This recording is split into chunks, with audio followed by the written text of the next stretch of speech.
Welcome back to another quick guide. Today I'll teach you how to make Brawl Stars new account. Creating a new Brawl Stars account requires setting up a new Supercell ID.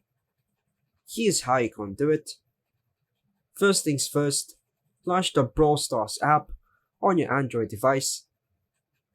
Tap on your profile icon in the top left corner of the screen to go to Supercell ID. Now, tap on the gear icon, then scroll down. If you're logged in, tap on Log Out, then confirm the logout.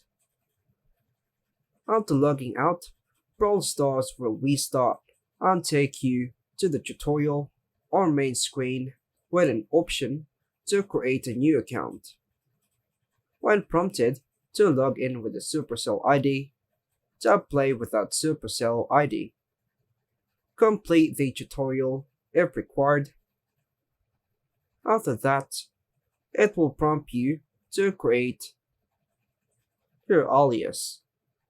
Just make one, then tap on OK.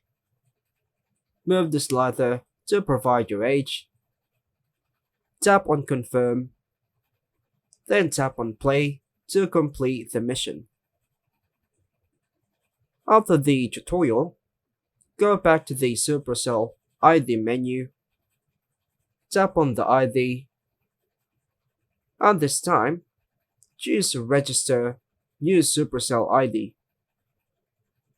Tap Continue, enter a new email address that hasn't been used with Supercell games before, and tap on Register. Now check your email for a verification code sent by Supercell. Enter the code and the game to verify your new account. By following either of these methods, you'll have a new Brawl Stars account on your device. And that's all for now, folks. Thanks for watching.